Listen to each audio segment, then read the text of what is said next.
ne me dites pas que vous voyez des éléphants roses. Tout le monde sait bien que ça n'existe pas, les éléphants roses. Bonjour. À votre santé. En fait, ce sont sous les effets de la vive bouteille qu'ils peuvent apparaître quelquefois. En ce sens, je vous le concède, on peut dire qu'ils existent même depuis l'origine de l'humanité, ou tout au moins depuis que l'homme est persuadé d'une chose, in vino veritas. Dans le vin, la vérité, comme le proclamait Pline l'Ancien. Pour être plus précis, l'éléphant rose est une métaphore utilisée depuis 1913, la première fois par l'écrivain américain Jack London, dans son roman biographique Le cabaret de la dernière chance, pour désigner les hallucinations causées par l'abus d'alcool ou de produits stupéfiants. Depuis, il est un peu réutilisé à toutes les sauces. À propos des éléphants roses, je vous disais précédemment qu'en ce sens on peut constater qu'ils existent depuis l'origine de l'humanité.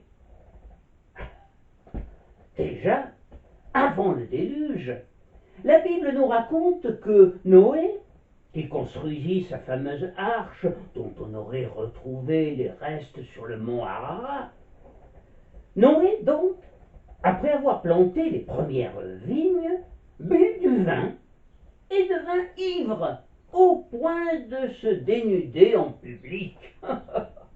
Énorme scandale!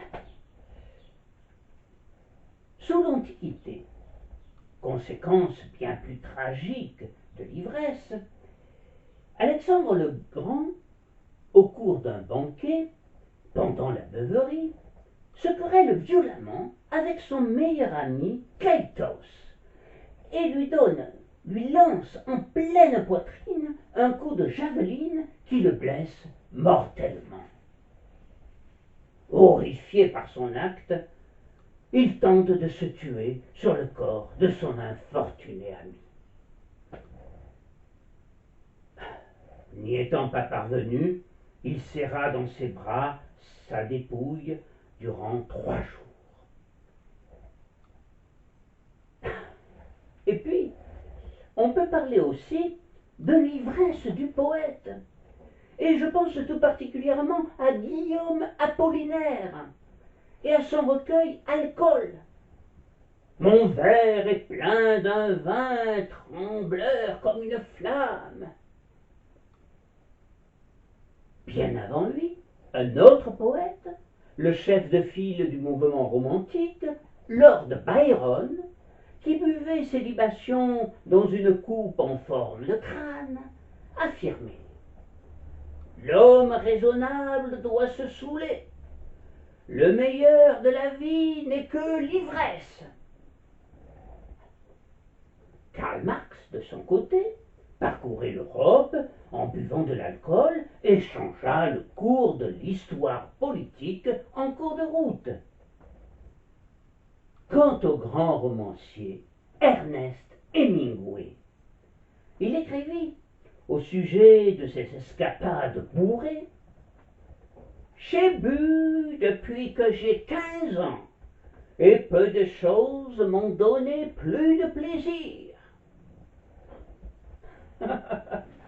Ah, s'il avait connu l'élixir du révérend père Gaucher, la fameuse liqueur de Frigolet, chère à Alphonse Daudet, dans ses lettres de Montmoulin.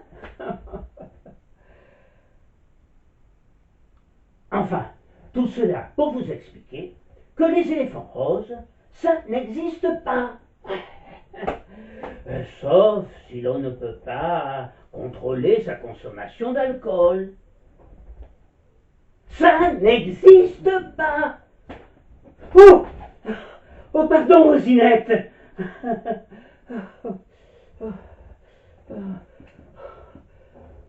Oh, c'est juré. Je ne touche plus à une goutte d'alcool. Ah, non.